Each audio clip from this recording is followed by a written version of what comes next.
¿Alguna vez has imaginado los dramas ocultos que pueden existir detrás de la fachada de una familia real, aparentemente bendecida por Dios? ¿Y si el hijo más amado, el príncipe más bello del reino, llevara en su pecho una tormenta de dolor y ambición, capaz de destruir todo a su alrededor? Esta es la historia de Absalón, belleza, carisma y una sed de venganza que lo consumió por dentro. Un viaje de lazos familiares rotos, traición, rebelión y las aplastantes consecuencias del orgullo herido y el dolor no resuelto que resuenan hasta hoy. Hoy conocerás, como nunca antes, los pasos que llevaron a un príncipe de la gloria a la tragedia y las lecciones divinas escondidas en su caída. Prepara tu corazón, porque esta historia puede iluminar rincones de tu propia alma y revelar cómo Dios actúa incluso en medio de nuestras mayores debilidades. Demuestra tu amor por la palabra de Dios que tanto nos enseña y transforma. Deja tu me gusta en este video.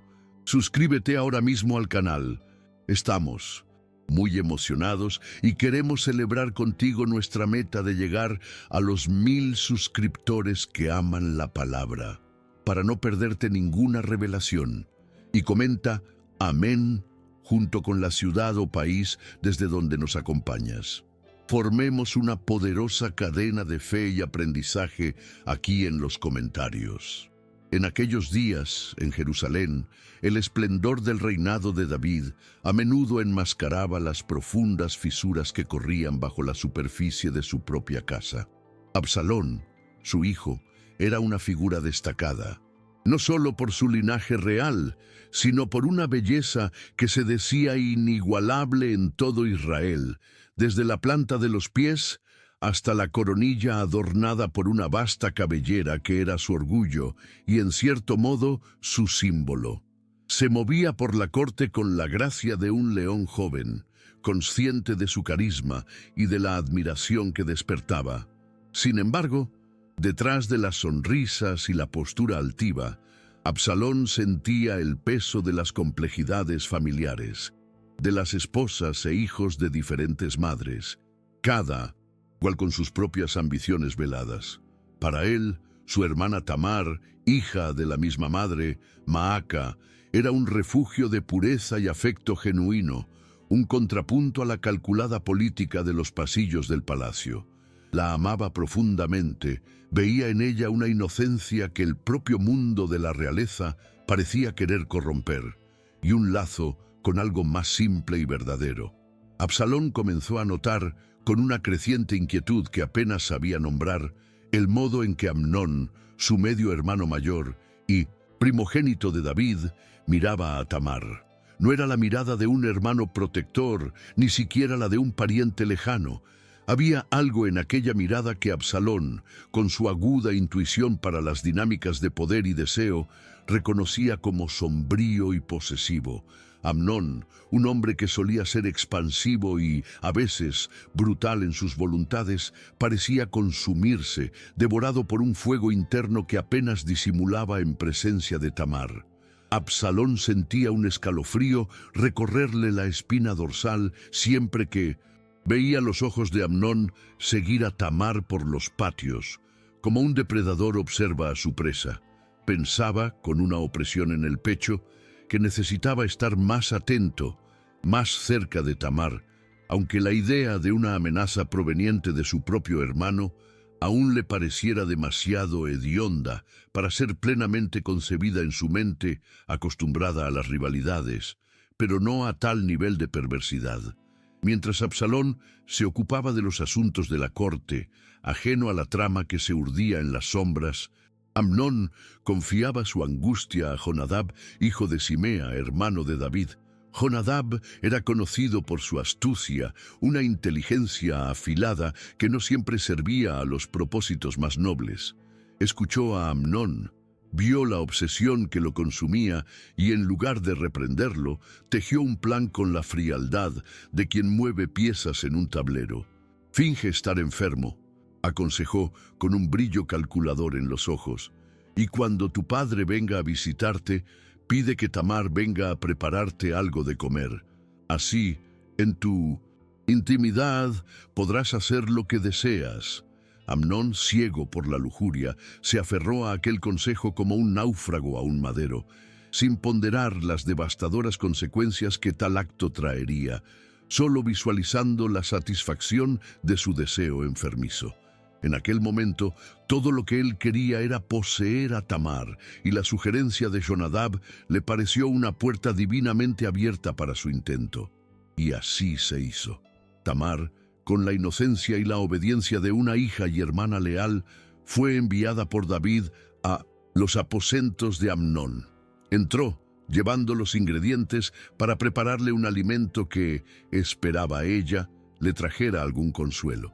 El aire en la habitación de Amnón era pesado, cargado de una tensión que Tamar, en su pureza, no comprendió de inmediato. Él la observaba con una intensidad febril mientras ella amasaba la harina y preparaba los pasteles.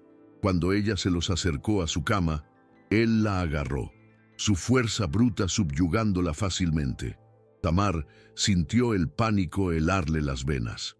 «No, hermano mío», imploró, la voz embargada por el terror y la incredulidad. «No me humilles. ¿Dónde escondería mi vergüenza? Y tú serías como uno de los más viles en Israel». Pero Amnón, sordo a cualquier súplica, dominado por la fuerza de su deseo egoísta, no la escuchó.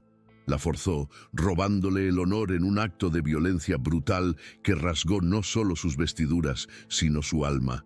Y entonces, tan súbitamente como la pasión lo había consumido, un odio aún más intenso lo invadió y la expulsó de su presencia, como si fuera un objeto repugnante. Tamar, tambaleándose bajo el peso de la deshonra, con las vestiduras de princesa, aquella túnica especial de mangas largas que simbolizaba su virginidad y estatus, rasgadas en pedazos y con cenizas esparcidas sobre sus cabellos antes tan bien cuidados, llegó a la casa de Absalón. Sus gritos eran lamentos profundos, sonidos que parecían venir de un lugar donde la esperanza había sido destrozada. Absalón, al verla en aquel estado, sintió que el suelo desaparecía bajo sus pies. La imagen de su hermana, antes vibrante y llena de luz, ahora reducida a una figura de pura angustia, lo golpeó con la fuerza de un impacto físico. Veía en sus ojos, antes límpidos como el agua de una fuente, un abismo de dolor y humillación. En aquel momento, todo lo que él quería era borrar aquella escena de su memoria, proteger a Tamar del mundo, pero sabía, con una claridad gélida, que algunas heridas jamás cicatrizan. La sospecha que antes había rozado su mente como una sombra incómoda, ahora se materializaba ante él de la forma más brutal e innegable. La acogió en sus brazos, sintiendo el temblor que recorría el cuerpo de ella, y la condujo dentro de la casa, lejos de las miradas curiosas y los susurros que ya comenzaban a formarse. «Cálmate, hermana mía», le dijo, la voz embargada por una furia que luchaba por contener. «Él es tu hermano, no dejes que tu corazón se consuma por esto». Pero las palabras sonaban vacías, incluso para él. Mientras Tamar se refugiaba en la desolación de su habitación, Absalón sentía la sangre hervir en sus venas. Una rabia fría y cortante comenzó a instalarse en su corazón, una semilla de odio que encontró suelo fértil en la injusticia que acababa de presenciar. Pensaba en la confianza rota, en la brutalidad del acto de Amnón, en la mancha indeleble sobre el honor de su familia. La belleza y el carisma que todos tanto admiraban en él parecían ahora una fachada inútil ante el dolor crudo de su hermana. Sabía instintivamente que no podría dejar aquello impune. El silencio sería complicidad. La noticia de lo ocurrido, como una serpiente venenosa, reptó por los pasillos del palacio hasta alcanzar los oídos del rey David. Le contaron sobre la violencia de Amnón y la desgracia de Tamar. David, al oírlo, se llenó de una gran ira. Sus puños se cerraron. El rostro real se ensombreció como un cielo de tormenta. Absalón, al saber de la reacción de su padre, sintió un breve destello de esperanza. Quizás la justicia vendría por manos del rey, pero los días se transformaron en semanas y ninguna palabra de condena pública fue proferida contra Amnón, ningún castigo fue aplicado al primogénito. David amaba a Amnón, su primer hijo, y quizás el recuerdo de sus propios pecados lo paralizara. Para Absalón, esa inacción era más dolorosa que un azote. Sentía crecer el desprecio en su pecho, una decepción amarga que se mezclaba con su furia. El rey, el gran guerrero, el ungido de Dios, se mostraba débil, incapaz de proteger a su propia hija y de castigar al culpable dentro de su propia casa. Así, durante 2 largos años, Absalón guardó su odio en el pecho, como quien amamanta a una víbora. No cruzó palabra con Amnón, ni buena ni mala, pero su silencio era más pesado y amenazante que cualquier acusación. La presencia constante de Tamar en su casa, una sombra de su antigua alegría, era un recordatorio diario de la afrenta y de la justicia negada. Cada mirada al rostro sufrido de ella reavivaba las brasas de su ira. Pasaba horas en sus aposentos, la belleza de su semblante contrastando con la tormenta en su alma. Sentía que una parte suya había muerto con la inocencia de Tamar, y en su lugar nacía una determinación sombría e implacable. La venganza se convirtió en su único foco, una obsesión que alimentaba en secreto, planeando cada detalle, esperando el momento perfecto. Aquel sentimiento no era solo humano. Pensaba en sus momentos más oscuros que el propio Dios de Israel no podría tolerar tal injusticia sin reparación, y si su padre no la haría, él, Absalón, sería el instrumento. Pasados los 2 años de silencio cargado, el corazón de Absalón era un horno de resentimiento y planes meticulosamente arquitectados. Observaba a Amnón a distancia, veía al medio hermano seguir con su vida en la corte, aparentemente intocado por la gravedad de su crimen, protegido por la indulgencia paterna. Para Absalón, cada sonrisa de Amnón, cada gesto de normalidad, era un insulto al dolor de Tamar. Se movía por la corte con una serenidad calculada, su famoso carisma ahora una herramienta para enmascarar la tormenta que rugía en su interior. La oportunidad que tanto aguardaba surgió con la época de la esquila de sus ovejas en Baal Hazor, cerca de Efraín. Era un tiempo tradicional de fiesta y gran alegría, un momento en que las defensas estarían bajas, los corazones más abiertos por el vino y la celebración. En aquel ambiente, entre la música y la abundancia, sentía que su golpe sería más certero, más devastador. Pensaba que la propia naturaleza festiva del evento tornaría la traición aún más amarga para sus víctimas y para el reino. Con la fecha de la esquila acercándose, Absalón se presentó ante David, su rostro moldeado en una expresión de respeto filial y entusiasmo festivo. «Mi señor y rey», comenzó, con la voz cuidadosamente modulada, «tu siervo tiene esquiladores en Baal Hazor. Ruego que el rey y sus siervos vengan y se alegren con tu siervo». Observó atentamente la reacción de su padre. David, aunque conmovido por la invitación, vaciló. «No, hijo mío», respondió el rey, «no iremos todos para no serte gravosos». En el fondo, Absalón sintió una mezcla de alivio y una punzada de algo que podría ser decepción por no tener a su padre como testigo de su justicia, pero el plan principal seguía intacto. La negativa de David, en realidad, simplificaba las cosas. Él no quería el enfrentamiento directo con su padre en aquel momento. Su objetivo era otro, y la ausencia del rey significaría menos obstáculos, menos guardias leales a David para interferir en lo que estaba por venir. Entonces, Absalón, con una persistencia que rayaba en la audacia, pero disfrazada de anhelo fraterno, insistió: «Si el rey no puede venir, Te ruego entonces que mi hermano Amnón venga con nosotros. David frunció el ceño, una sombra de duda cruzando su mirada. ¿Por qué habría de ir contigo?, preguntó el rey, y por un instante Absalón sintió el corazón latirle más a fuerte. ¿Sería ahora que su plan sería descubierto? Pero mantuvo la compostura, quizás forzando una sonrisa, insistiendo en la importancia de la presencia del primogénito para engalanar la fiesta, para simbolizar la unión de los hijos del rey. Sentía que estaba jugando un juego peligroso, donde cualquier desliz podría ser fatal. La tensión en el aire era palpable para él, cada segundo extendiéndose mientras esperaba la respuesta de David. Finalmente, vencido por la importunación de Absalón, o quizás ciego por la esperanza de una reconciliación entre los hijos, David cedió, permitiendo que Amnón y todos los otros príncipes fueran al festín. En los días que siguieron, mientras los preparativos para el gran banquete en Baal Hazor avanzaban, Absalón supervisaba todo con una mirada que iba más allá de la mera organización. Para los de fuera, él era el anfitrión generoso, cuidando que nada faltase, pero en su interior estaba montando el escenario para una ejecución.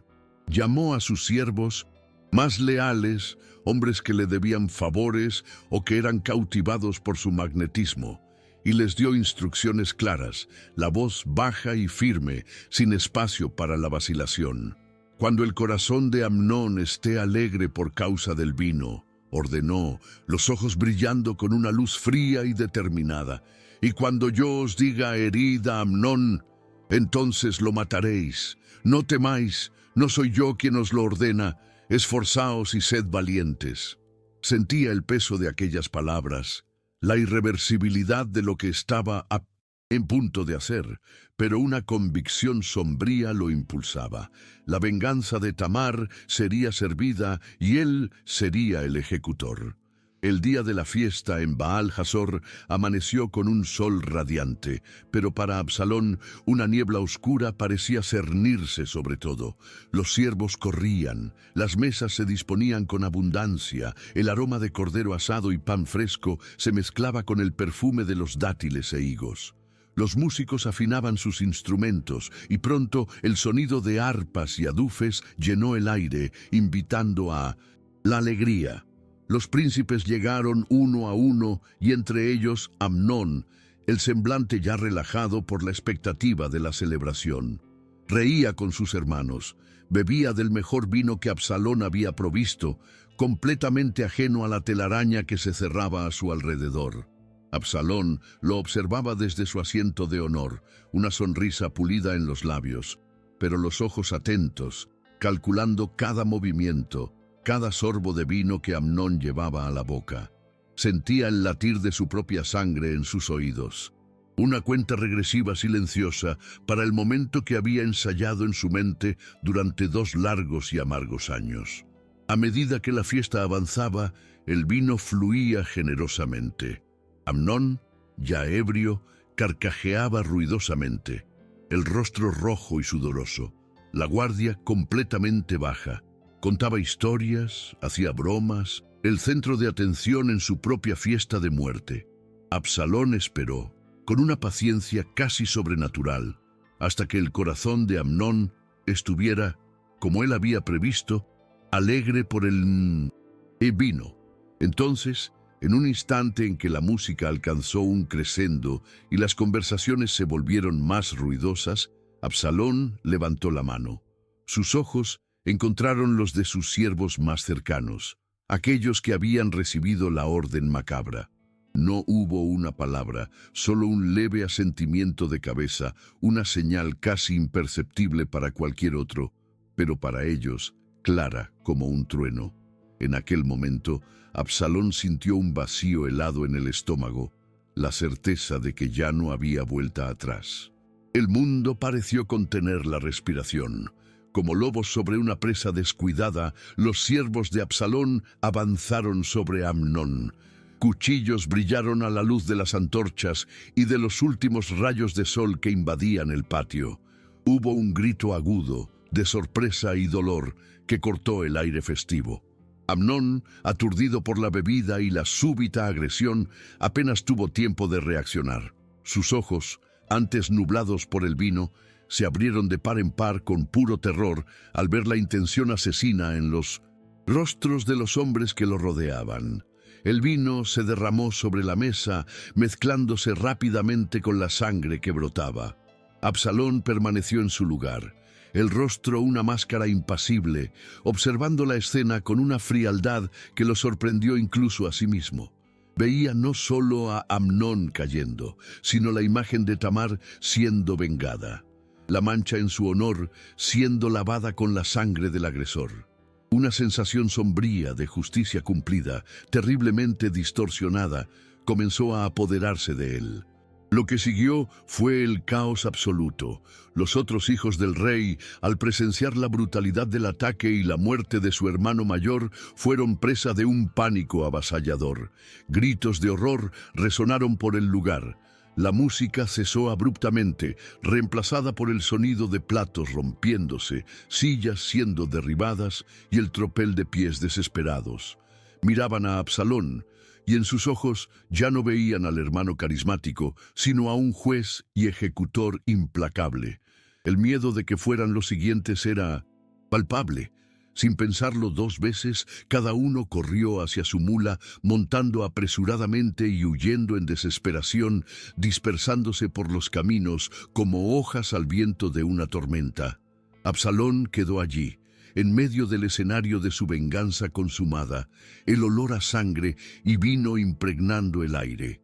Un silencio pesado descendió sobre Baal-Hazor, roto solo por los gemidos distantes de los siervos que limpiaban la evidencia de la masacre. Mientras Absalón permanecía en Baal-Hazor, el silencio opresor del lugar, contrastando con la tormenta que se avecinaba en su vida, la noticia de la masacre, distorsionada y amplificada por el pánico, comenzó a extenderse como fuego en pasto seco. Los primeros mensajeros, jadeantes y aterrorizados, llegaron a Jerusalén con relatos fragmentados y terribles. El rumor que corrió por la ciudad y penetró los portones del palacio era aún más hediondo que la propia realidad. Se decía que Absalón, en un acceso de furia inexplicable o en una calculada toma de poder, había matado a todos los hijos del rey. Ninguno habría escapado. La corte, que antes servía con la política y las intrigas del día a día, fue súbitamente paralizada por el horror. Siervos corrían sin rumbo, consejeros se miraban entre sí con desesperación, y un lamento colectivo comenzaba a elevarse, anticipando el dolor del rey. Para ellos era el fin del linaje de David, un golpe devastador en el corazón del reino. Cuando este rumor terrible llegó a oídos de David, el impacto fue cataclísmico. El rey, que tantas batallas había ganado, que a tantos enemigos había subyugado, que había compuesto salmos de indecible belleza y fe, se derrumbó como un árbol antiguo alcanzado por un rayo. No cuestionó, no dudó. La mera sugerencia de aquella pérdida monumental lo aniquiló. Rasgó sus vestiduras reales, en un gesto de dolor y luto profundos, y se postró en el suelo, el polvo del palacio mezclándose con sus lágrimas y su desesperación. Sus siervos más cercanos, viendo la agonía del rey, también rasgaron sus ropas y permanecieron a su lado, el lamento llenando los salones que antes resonaban con música y decretos. David sentía como si el propio cielo se hubiera derrumbado sobre él. Todos sus hijos, la promesa de su legado, barridos de una sola vez por la mano de uno de ellos. Era un dolor que trascendía la comprensión, un abismo de sufrimiento que lo engullía por completo. En medio de esta desolación, mientras David se ahogaba en su dolor, surgió Jonadab, el hijo de Simea, el mismo hombre astuto que había aconsejado a Amnón en su camino hacia la perdición. Jonadab, con una calma que contrastaba con el pandemonio general, se acercó al rey y a sus consejeros.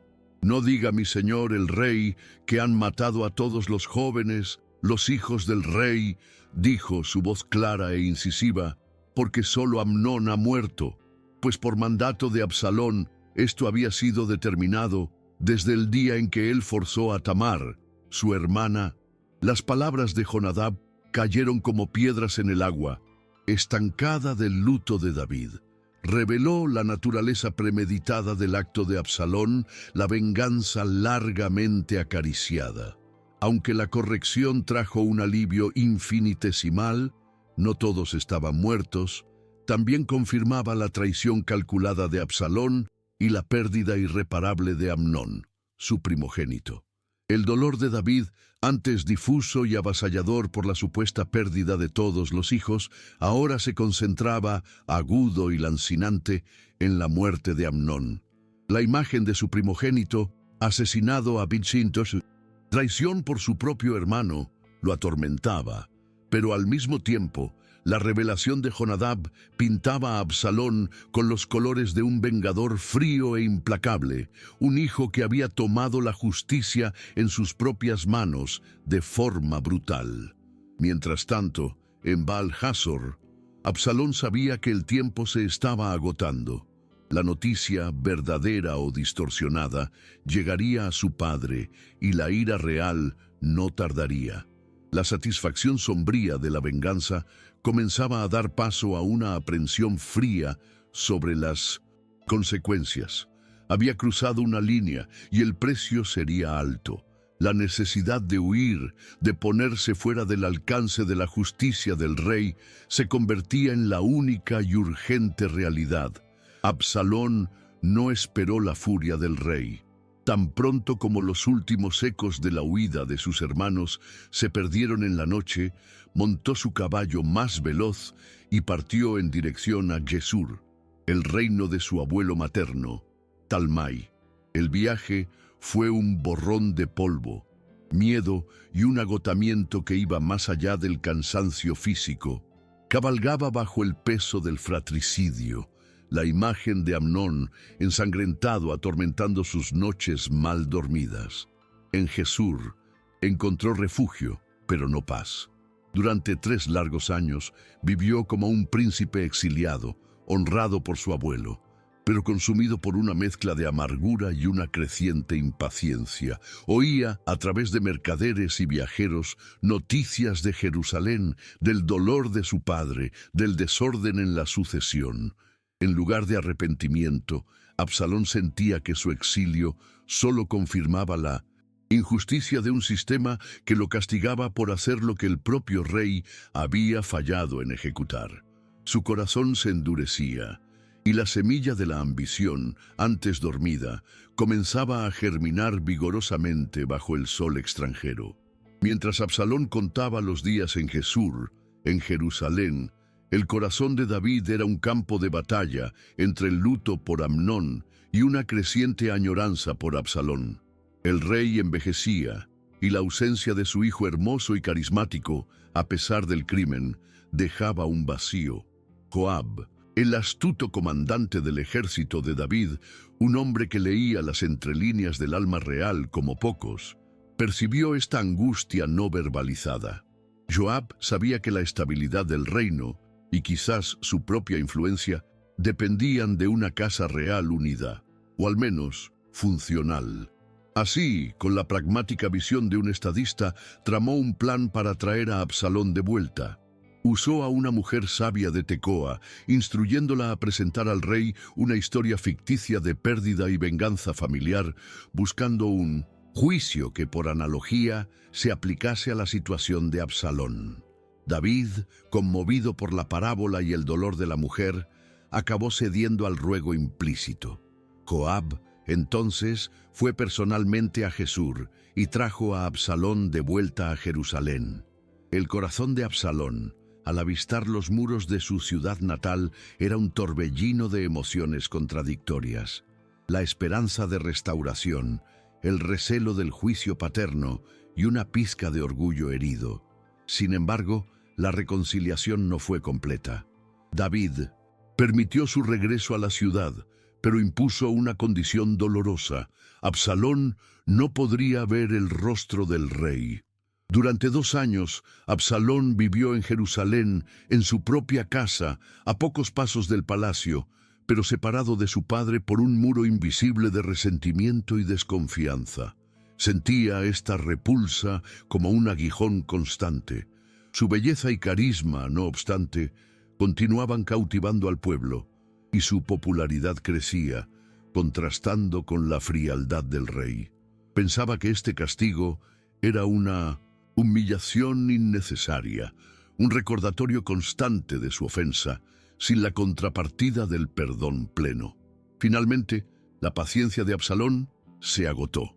Frustrado por la larga espera y la indiferencia de Joab en interceder nuevamente, recurrió a una medida drástica. Ordenó a sus siervos que prendieran fuego al campo de cebada de Joab. El acto, aunque desesperado, surtió efecto. Joab, confrontado con la audacia de Absalón, finalmente lo llevó ante la presencia del rey. Absalón se postró ante David, el rostro en tierra, en una demostración de sumisión. David, quizás movido por un destello del antiguo amor o por el agotamiento del conflicto, besó a Absalón. Aquel beso selló una reconciliación, pero era una paz frágil, superficial. Absalón sentía que las heridas profundas no habían sido tocadas, que el perdón era más una formalidad que una cura. Se levantó de la presencia del rey, perdonado a ojos del mundo, pero cargando en su interior una inquietud, una sensación de que la justicia, o lo que él entendía por ella, aún estaba terriblemente incompleta. Aquella paz no le traía tranquilidad. Era solo una tregua antes de una tormenta aún mayor que él mismo. En su corazón inquieto ya comenzaba a anticipar. Si esta historia de Absalón habló profundamente a tu corazón y te hizo reflexionar, no guardes este mensaje y estas lecciones solo para ti. Comparte este estudio con alguien que necesite entender las consecuencias del orgullo, la importancia del perdón y cómo las elecciones de una persona pueden impactar generaciones. Escribe amén en los comentarios ahora y dinos desde dónde nos estás viendo. Queremos sentir tu presencia en nuestra comunidad y saber que esta palabra te alcanzó. Y recuerda, si aún no te has suscrito, tu apoyo es fundamental para que alcancemos nuestra meta de 1000 corazones transformados por la palabra. Haz clic en suscribirte ahora. Incluso en las tramas más complejas de la vida y de la Biblia, la mano de Dios está presente, enseñándonos y moldeándonos si se lo permitimos. Que la sabiduría divina guíe tus pasos.